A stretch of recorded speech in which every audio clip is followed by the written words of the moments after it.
Hey, Ranger Nation, or I guess in this case Toku Nation, with everything getting legal these days.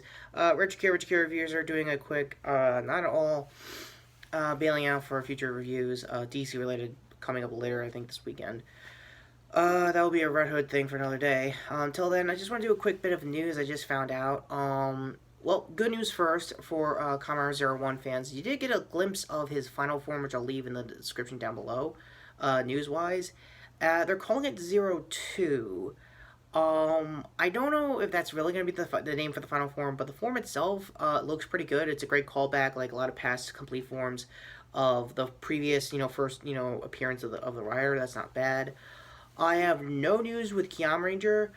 I might have also butchered a name. I know that and Zero One have been delayed due to COVID-19.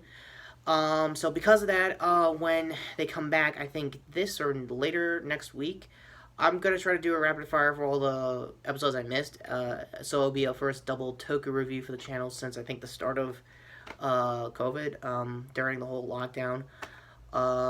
And one last weird bit of news. I know this is gonna be a little bit more of a rapid fire round.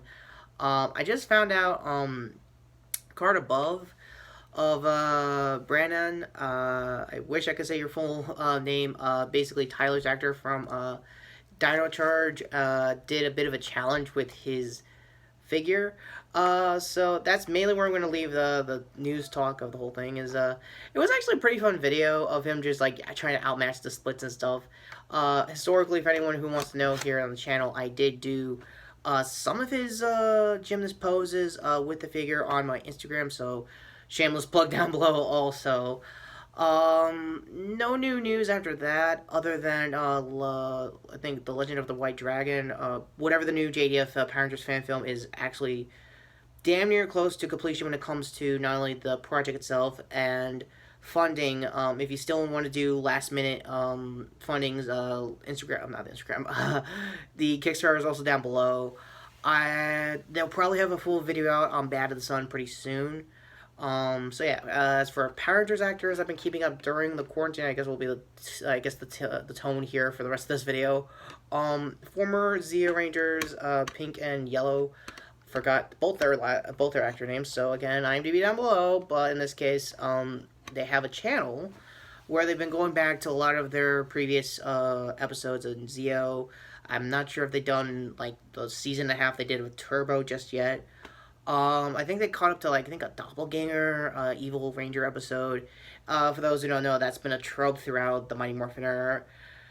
However, the best one obviously is Psycho Rangers from In Space. So less said the better. And I guess to round out Toku news this week is Boom Comics also coming back with their first attempt at Zed Evil Rangers. For those who also know, since we're also going back to Evil Rangers, that the ones Zed made back in season 2 was the worst ones. I think historically, Linkara has mentioned it way more than I ever will. So I guess card buff for when he was breaking down season 2 and History of Power Rangers. Hopefully that's still on YouTube. Honestly.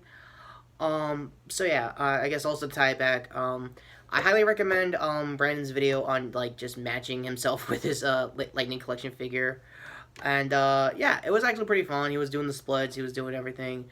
He had a funny bit with the helmet. I'll try not to spoil that part, but if anything, I'll just leave it here, the end cards. So hand right here for the video if you guys want to check it out. Previous video here, which was me reacting to 13 Reasons Why Season 4. Yes, I'm still doing the remake. It's not remake. I'm still doing the review when it comes out next week. I just want to address real quick on the comments. Specifically, I forgot which commenter. I can't. I would love to pull them up on my phone, but I'm also using my phone. So that guy basically said, yeah, it doesn't really matter if it's bad or not. It's still popular. It's still gonna make money. And you're not wrong. I just still feel like I never really addressed this in the comments, and I just want to address this here, and probably a lot more. So I'll try to expand that on the actual review itself. That I feel like is really more of Paramount's idea and not Netflix's, like to keep it going, because I think Netflix could potentially pull the plug on this. I mean, I've historically seen him pull the plug on like multiple Marvel Netflix shows, so I could kind of see them have that same kind of attitude with anything that doesn't really look good, not really view wise or money wise, like ethics. I think they're more ethical than Paramount Television, who is co-producing along with this. So that's just me. Getting a cold. Again, I'm really getting a cold. I'm just a little stuffed up. Not COVID bad, just being perfectly honest, just in case anyone's asking, oh, second wave? No, it's not, honestly. So, yeah, I guess if you sat through that many 13 Reasons Why tirade, yeah, I'm still riding off the high of that react, in case you could tell.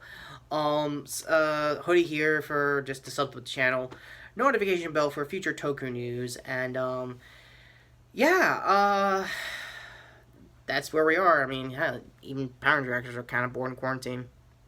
You do what you gotta do sometimes. Anyway, with the half-assed more for our way, I'm Retrokid Reviews. Thank you for watching this quick little rapid fire of the news, turning into me trying to figure out what to do after this mention in the bit. I promise my old camera will be back, and we'll probably have a genuine, I guess, usual figure content with my real Nerf characters, either this or next week for Justice League Apocalypse War, or is it Justice League Dark Apocalypse War? Forgot the full title. It's the last one of the DC New 52 anime movies, and way to go out on top, honestly. But more on that review next time.